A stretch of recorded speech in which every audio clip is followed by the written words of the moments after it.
बहुत सारी इसमें बातें हैं आसमा, मैं जल्दी से उनके ऊपर जिक्र करना चाहूँगी। जो आपने बड़ी अहम बात की कि ड्रामा एक तरीके का लग रहा है पाकिस्तान कौम देख रही है और शायद पाकिस्तान के सियासतदान हमें दिखा रहे हैं, मगर इसका आगाज़ जुल्फ़िकार मिर्ज़ा साहब की प्रेस कॉन्फ्रेंस से हुआ था, इसलिए आज की प्रेस कॉन्फ्रेंस को उसके साथ जोड़े बगैर आप जिक्र नहीं कर सकते। और जुल्फ़िकार मिर्ज़ा साहब ने एक बात की कि मुल्क तोड़ने की साजिश हो रही है और उन्होंने इल्ज़ाम लगा दिया अल्ताफ़ हुसैन साहब पे। अल्ताफ़ हुसैन साहब ने इस बात से एग्री किया है कि मुल्क तोड़ने की साजिश हो रही है। तो इरिस्पेक्टिव ऑफ द फैक्ट कि वो ड्रामा था, इरिस्पेक्टिव ऑफ द फैक्ट कि कितना सीरियस कितना नॉन सीरियस था, हम तमाशबीन बन चुके हैं। ये बात कि मुल्क तोड़ने की बातें 2.5 घंटों की और 4 घंटों की प्रेस कॉन्फ्रेंसेज में हो रही हैं और हम उसको बगैर किसी एक बिल्कुल इमोशनलेस तरीके से सुन रहे हैं, लोगों के तो दिल दहल जाने जाते हैं। हम मुल्क तोड़ने की बात कर रहे हैं, ये कोई छोटा इल्ज़ाम नहीं है। फिर उसके ऊपर नक्शे दिखाए गए और वो नक्शे वो वाले जो हम 2000 में पहले भी देख चुके हैं और बहुत सारी बातें की गई, मगर जो इल्जामात वहां लगाए गए थे उसके ऊपर जिक्र नहीं किया गया। तो इतनी जब गंभीर बातें होना शुरू हो जाती हैं तो फिर वही बात आती है जो हम इस प्रेस कॉन्फ्रेंस में कोई धमकी भी थी आपको लगा कि कोई धमकी भी है इसके अंदर? जो अब कुछ बातें ऐसी थी जिसको आई एम श्योर कि बहुत से लोग, धमकी का वर्ड मुझे नहीं पता कि यहाँ पे है कि नहीं है, मगर ये बात जानी अगर ऐसा नहीं होगा तो फिर मैं लोगों को पुरअमन रहने का जो कहा है वो नहीं कहूंगा। अपने लोगों को मैं कह दूंगा जो पुरअमन कहने का कहा गया वो मैं पैगाम वापस ले लूंगा, ये बात कही गई। उसके अलावा और बहुत सी बातें जो भी फैसल रज़ा अब्दी साहब ने अच्छा, फैसल रज़ा अब्दी के दिल की तो बहुत बातें की हैं। फैसल रज़ा अब्दी साहब आपके दिल की के बारे में कह दिया गया, पीसीओ जजेस के बारे में कह दिया गया, लेकिन सबसे कम इनकी पार्टी के बारे में कहा गया। इसके बारे में मैं इसकी तो मैंने मुबारकबाद दे दी है कि हुकूमत बच गई आपकी और वो हुकूमत में आ भी गए। मुल्क टूटने की बात हो रही है। कमाल की बात है कि जुल्फ़िकार मिर्जा साहब का भरपूर अटैक MQM पे था और अपनी पार्टी पे, और आज अल्ताफ भाई की प्रेस कॉन्फ्रेंस में सिर्फ पीपल पार्टी का जिक्र नहीं किया गया, बाकी सब का जिक्र बाकी सबका हो गया। ये इसकी क्या वजह है? क्या ये वजह ये है कि मोहब्बत की दास्तान कैसे है? पब्लिकली कभी कोई माफी से पूछिएगा ये प्रेस कॉन्फ्रेंस से एग्री करते हैं ना, तो क्या सब मुझसे अकेले मैं लड़ूंगा क्या सबसे? नहीं, क्या ख्याल है आपका उनकी प्रेस कॉन्फ्रेंस के बारे में? आपकी पार्टी के जुल्फ़िकार मिर्ज़ा? मैं तरतीब से जवाब देता हूं। मैं इसलिए कि ये 4 घंटे से बैठे हुए उनको थोड़ा सा हंसा भी रहा हूं। मैं आपसे गुजारिश करूं कि जुल्फ़िकार मिर्ज़ा साहब ने जब इस्तीफा दे दिया पब्लिकली, तो किसी को ये सोचने की ज़रूरत नहीं कि कबूल हुआ या नहीं हुआ, ना आगे से तरदीद आई, ना नजर सानी की दरख्वास्त दी। अब अल्ताफ़ हुसैन साहब जो है वो अगर प्रेस कॉन्फ्रेंस के अंदर जुल्फ़िकार पीपल्स पार्टी को निशाना नहीं बना रहे तो पीपल्स पार्टी ने तो कुछ नहीं कहा। मिर्ज़ा साहब ने कहा एक ज़ाती हैसियत के अंदर, ज़ाती हैसियत में अगर कह रहे हैं और मैं ज़ाती हैसियत में ये कह रहा हूँ कि माँ ने वो लाल ही नहीं पैदा किया। सुने, बताएं वो सच कह रहे थे या गलत कह रहे थे? मैं आपसे बता रहा हूँ ना, थोड़ा सा मैं अपने पर्सनली ज़ाती हैसियत में ही बता रहा हूँ कि माँ ने वो लाल नहीं पैदा किया जो मैं या मेरे जैसे जियाले जिंदा और मिर्ज़ा को कोई छू जाए। हर एक को इखलाकी जुर्रत है गुफ्तगू करने की। इखलाकियात का तकाजा ये कहता है कि आप सामने बैठ के डायलॉग से, अल्फाज से, सबूत से अपने आप को बरी कर लें। कुरान पे जो गुफ्तगू की जा रही है, मैंने कल भी कहा था कि अगर एक तशरीह मेरी भी है, कुरान को जिसने उठा के वसीला रोज़गार बनाया, उसके बाद कायनात में वो शय ही नहीं जिसने उस आदमी को रोज़गार दिया हो, फिर उसको रोज़गार कुरान नहीं दिया और कुरान उसका वसीला रोज़गार बना। तो ये कोई मामूली चीज़ भी नहीं है, लेकिन उठा के बताया है, दिखाया नहीं है। तो आप मुतमईन हैं आज की प्रेस कॉन्फ्रेंस से? उसके बाद मैं ब्रेक लूंगी। आप मुतमईन? मैं अपनी बात तो नहीं करी, मैं तो एंकर हूं, मैं न्यूट्रल हूं, आप तो पार्टी हैं। मैं तो बड़ा कमजोर हूं, सेनेटर हूं, पार्टी पॉलिसी पे चलता हूं। आप तो एंकर हैं, आजाद हैं। चले आप कुरान उठा के बताएं सही कह रहा है या गलत कह रहा है। नहीं, हम कैसे आजाद हैं? आपने कैसे फैसला कर दिया कि हम? इसलिए कि आप जब हमें करप्ट कह दें, इल्जाम लगते हैं, हम पे तो इल्जाम लगते हैं। मेरी मोहतरम बहन, एक इसमें आखिरी बात, जब 3.5 साल में आप ये बता सकते हैं हम करप्ट हैं, हम डाकू हैं, हम चोर हैं, हम लुटेरे हैं, हम बेगैरत हैं, हम सब कुछ है, ये नहीं बता सकते आप? हम तो फैसला आवाम पे छोड़ते हैं, वो बताएंगे। मेरा एक सवाल पे छोड़ेंगे फैसला। मेरा एक सवाल है, अगर जुल्फ़िकार मिर्ज़ा साहब ने ये ज़ाती हैसियत से कहा था और पाकिस्तान पीपल पार्टी इनके व्यू से मुतफिक नहीं है, तो इनके खिलाफ क्या एक्शन लिया गया? मेरे भाई फैसल तो कह रहे हैं कि उनका भी इस्तीफा भी मंजूर नहीं किया गया, पार्टी के अंदर उनके खिलाफ क्या एक्शन लिया गया? उनके जज्बात भी बहुत अच्छे हैं। और मैं आपको आज पेशन गोई करता हूं कि ये पटारों की जो दोस्तियां हैं ये बड़ी मजबूत हैं और ये दोस्तियां कायम रहेंगी। और दूसरा मैं पेशन गोई कर रहा हूं। और दूसरा मैं पिछले चंद दिनों से बहुत परेशान हो गया हूं हम सियासतदानों, सारे सियासतदानों के लिए, क्योंकि इतना जब कीचड़ उछल रहा है तो मुझे समझ नहीं आ रही कि ये अवाम जो है ये सियासतदानों को कैसे वोट देगी। कोई और लोग आए अगले इलेक्शन में, सियासतदानों को तो वोट मिलना कोई नहीं। अब इसका मेरे से जवाब ले लेंगे आप? ठीक है, मैं आदिल साहब मैं एक ब्रेक ले लूं, ब्रेक के बाद आपसे हम शुरू करेंगे। नाज़रीन एक ब्रेक के बाद कहीं जाइएगा मत, क्योंकि हम बात करेंगे अवाम के साथ भी और इसके ऊपर भी कि ये जो सारे रास्ते ये कहाँ निकलते हैं। खुदा न खास्ता कहीं एक मर्तबा फिर उनको दोबारा आने की दावत तो नहीं जो हमेशा आते हैं। एक छोटी सी ब्रेक, मिलते हैं ब्रेक के बाद।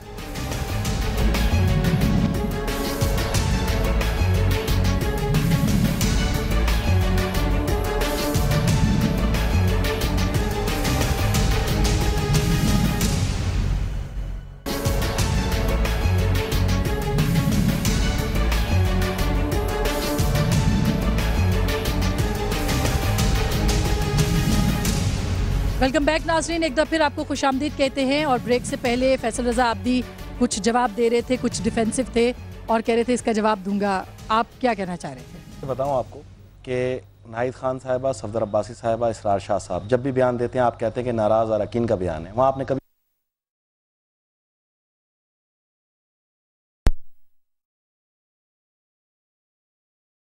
पार्टी पॉलिसी से हटके चलते हुए उसी असूल के तहत यहाँ 45 साल दोस्ती का भी खात्मा हुआ है। ये इनका जाती राय है, अपना बयान है। अब किसी के कलेजे में ठंड ना पड़े तो उसकी मर्जी।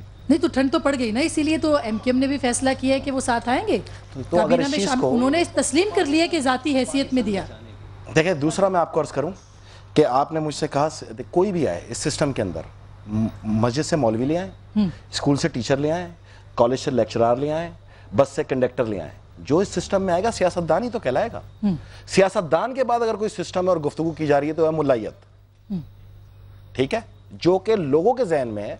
लेकिन मैं ये समझता हूं कि वो इस्लामी शरा और तर्ज के मुताबिक जिंदगी गुजारने की गुफ्तगू करते हैं। तो जो 73 का आईन पाकिस्तान है ना, तमाम उलमाए दीन ने, उलमाए हक ने मुरतब किया था उसी असूलों पे मुरतब करते हुए।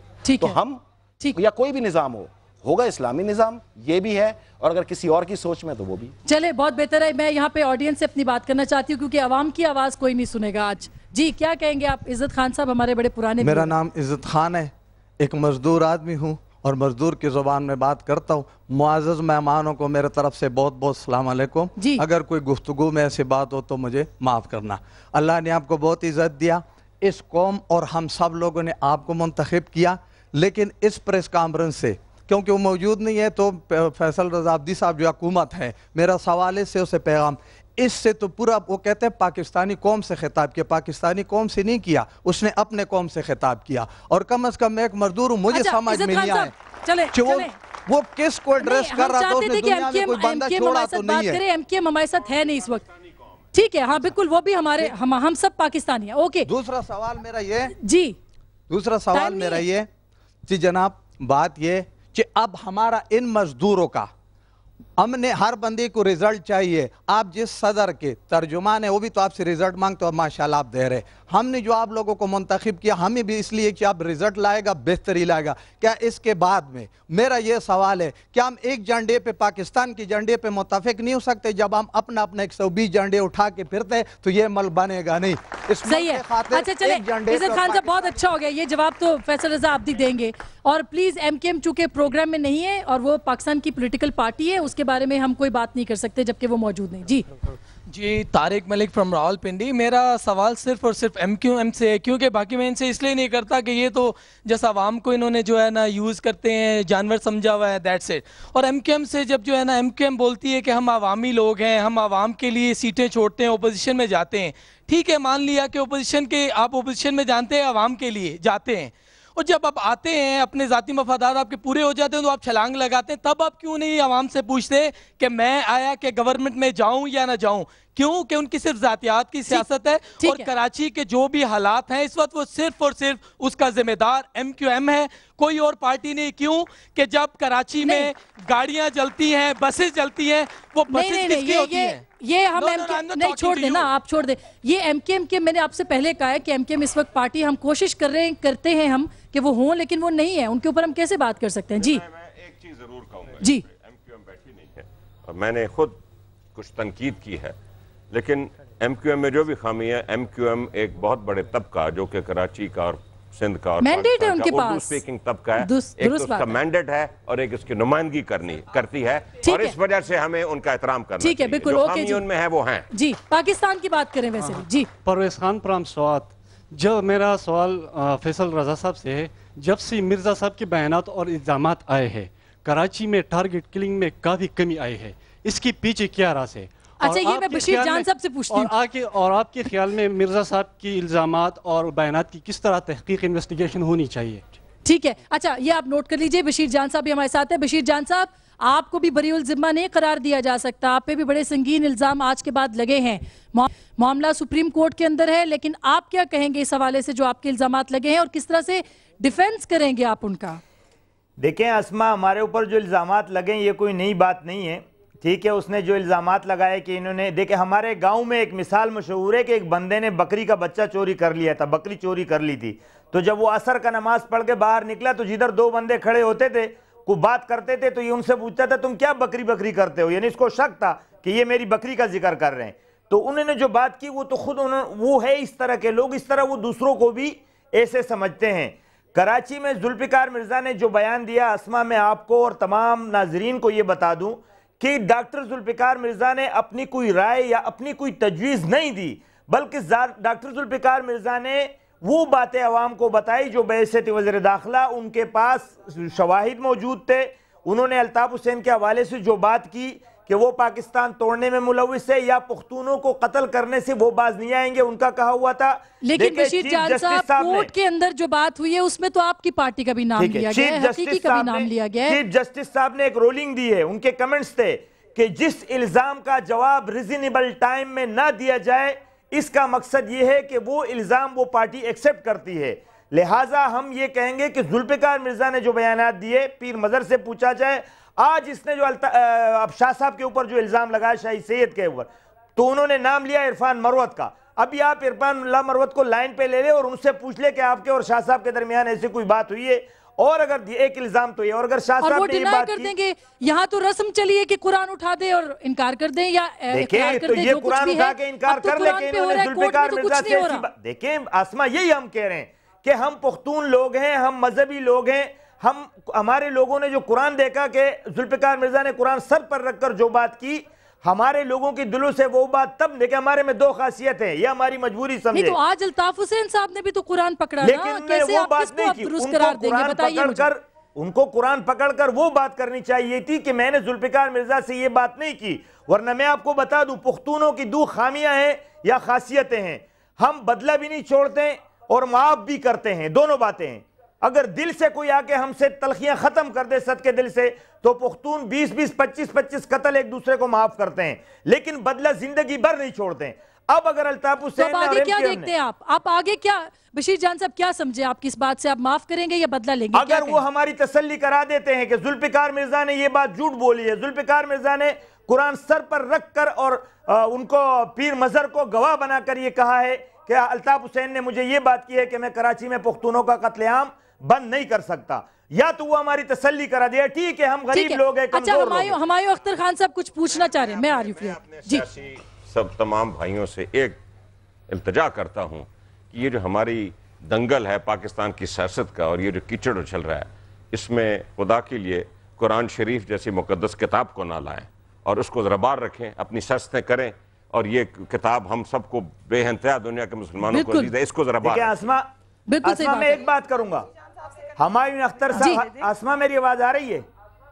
जी जी आ रही है। देखें हुमायूं अख्तर साहब कुछ पूछना चाह रही है आप जी। हुमायूं अख्तर साहब ये बड़े लोग हैं, लिखे पढ़े लोग हैं, शेरी लोग हैं, वरना हम तो चलो ये पंजाब के बारे में जो MQM के अल्फाज थे कि पंजाब के हर घर में क्या होता है, अब ये तो इनके तो बड़े दिल है, ये बर्दाश्त कर लेते हैं। हम थोड़े देहाती जैसे लोग हैं, सीधे साधे, ऐसी बातें हमसे कहां बर्दाश्त होती। वरना पंजाब के घर घर का क्या कसूर था जो उन्होंने पंजाब के बारे में कहा? हमसे तो चलो लड़ाई है, पंजाब का क्या कसूर था? कोशिश करें, बातें मिटाने की कोशिश करें। आप बड़े दिल के लोग कह रहे हैं ना, खुद को बड़ा दिल करें ना, फिर ना ऐसी बातें याद कराएं कि पंजाब भी बीच में शामिल हो जाए। जी मुझे फख्र है कि मैं पंजाब का रहने वाला हूं, लेकिन मैं हूं पठान, इसलिए मेरे में दोनों सिफतें हैं।